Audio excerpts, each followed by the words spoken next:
All right, so I'm going to make this quick because they are live right now in the courtroom. So the judge did give both sides until 1 p.m. today to turn in their letters as to why Diddy should or should not walk. I did summarize these letters for you. I'm going to start with the defense. So they argue that Diddy is not a flight risk or a threat to the community. They say Combs voluntarily surrendered his passport. He traveled from Miami to New York to report to authorities, demonstrating extraordinary cooperation with a clear intent to face his charges. He is actively selling his private jet and offered his Star Island mansion, valued at about $48 million, as collateral for a $50 million secured bail package, with additional equity family property. Strict proposed conditions. The defense proposed tight constraints, including GPS monitoring, travel limited to home, court, and his medical appointments, and no female visitors except his family during the home detention. Family and community ties. They say Combs emphasized his deep commitment to his children, who recently missed significant life events like his twin daughter's high school graduation and his 2-year-old's birthday, arguing that remaining detained causes irreparable harm to his family unit. He highlighted his long history of philanthropy, empowering Black communities, and contributions to health and disaster relief. His innocence and cooperation. The letter stressed his innocence, labeling the allegations as part of a money grab and a trial of lifestyle, not criminal intent. It cited his unwavering cooperation and transparency throughout the legal process. All right, here's a summary of the prosecutor's letter, urging the judge to keep Diddy in custody pending his sentencing. They're requesting mandatory detention post-conviction, saying under federal law, a defendant convicted of a violent offense must remain detained unless the court finds clear and convincing evidence that the release won't pose a risk. Prosecutors stressed that Combs was convicted of a crime of violence and should not be released without strong proof to the contrary. He is a flight risk.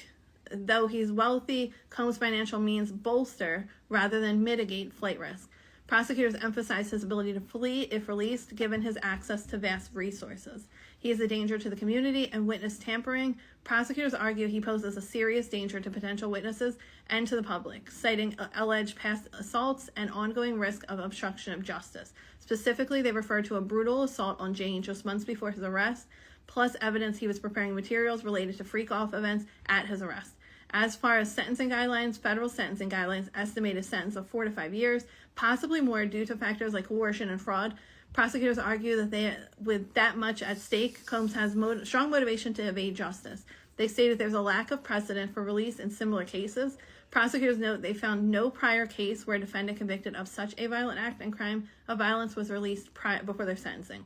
They conclude mandatory detention is required unless the court finds strong evidence to the contrary. All right, now here's a summary of Cassie Ventura's letter, who is represented by Douglas Wigdor.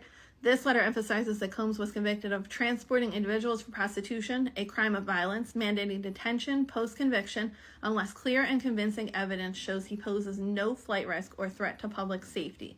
Cassie supports this stance, believing Combs remains dangerous to both witnesses, including herself, and the broader community. Protection for witnesses and victims. Wigdor wrote, the Miss Ventura fears for her safety, citing not only Combs' violent past, such as the alleged assault on her and other witnesses, but also his extensive resources and influence, which heighten concerns about intimidation and retaliation. As far as Cassie's testimony of abuse, this letter underscores her courageous 4-day testimony in which she described being coerced into hundreds of sex events and physically assaulted by Combs on multiple occasions.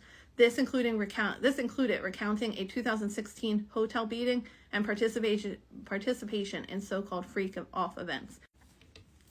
All right, and last we have Deontay Nash. His letter he sent in to the judge. He says that Diddy is a danger to witnesses and undermining justice. Nash argued that releasing Combs would send a dangerous signal that wealth and influence can shield someone indefinitely from accountability. He specifically warned that it could jeopardize those who've cooperated under subpoena who are already living in fear of retaliation. The sentencing guidelines raise flight risk, citing the expected 51 to 63-month prison term under federal guidelines. Nash emphasized that Combs has strong motivations to evade prosecution, especially given his resources. Maintaining court integrity, Nash cautioned that permitting Combs to go free before sentencing would undermine the integrity of this process, suggesting that accountability requires keeping him in custody until the sentence is imposed.